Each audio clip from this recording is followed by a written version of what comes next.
Hello everybody, my name is Nguyễn Thu Bình. I'm an ambassador of Vietnam, and today we have an interview with Mr. Lưu Đức Hiệp. He's the CEO and co-founder of GreennoCom Limited. And now we shall begin our interview. Good morning, Mr. Lưu Đức Hiệp. Good morning. Yes, and the first question I want to ask you is that when did you feel like you want to work for yourself, not work for other company, and what is the purpose of your company? Well, I think it's kind of coincidence that I got into this field, and I got together with some of my friends. Back then, I worked with several organizations and companies, and then I found myself in the situation that I'm looking for work in the environmental, green, sustainable development area in Vietnam, but I haven't been able to find the let's say the suitable organization. And then I got together with some of my friends, and we started GreennoCom together. And the purpose of this company is we want to educate, and we want to provide consulting services to companies in Vietnam to make their daily operation more sustainable.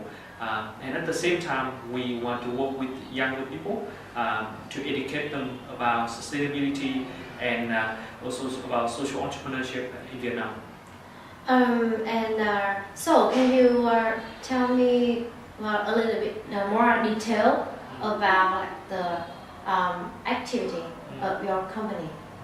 So basically, when we work with companies, we provide them consulting services, and also help them and train them in terms of how they could operate their building more efficiently, and that's what we do with the companies, like big corporations and things like that.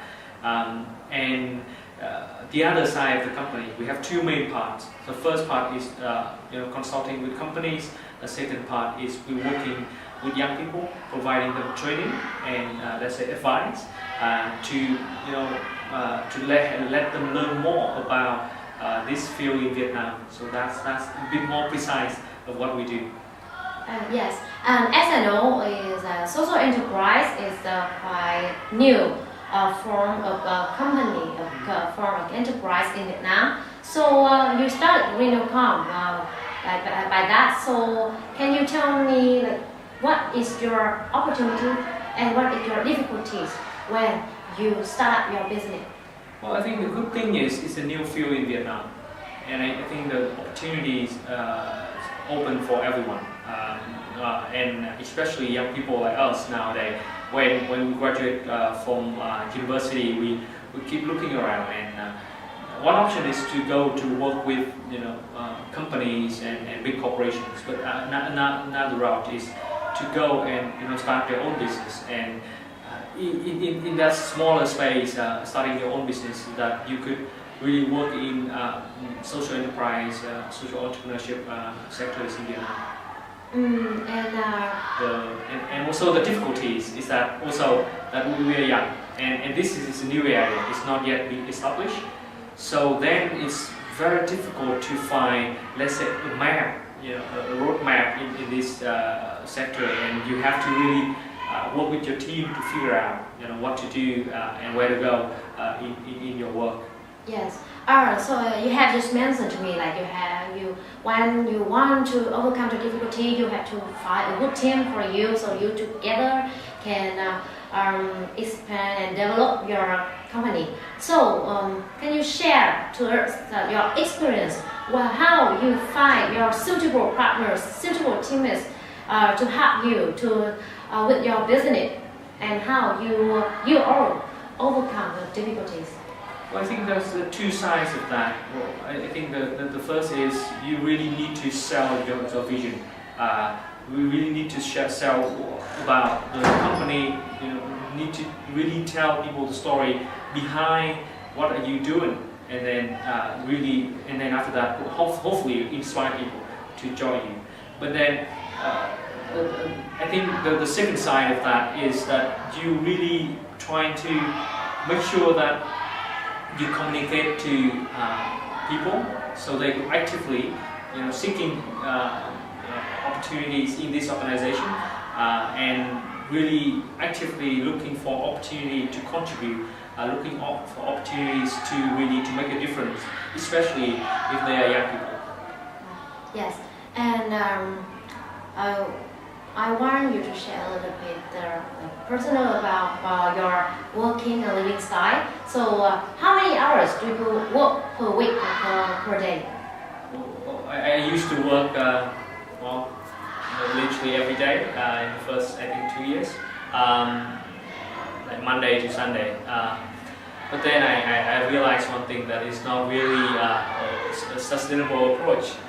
So myself and my teammates, we decided that we really need to balance things out a little bit. So we kind of say, okay, we can work like 5-6 days a week, or we could work overtime a little bit, but then at least you need to spend like 1 day off, trying to not checking email and things like that. So yeah, that's our approach for now. I don't know in the future if we have more work in, and I don't know whether we'll come back to that. But what we're trying to do is to really balance between work and and other stuff, because that work actually is a big part of our life.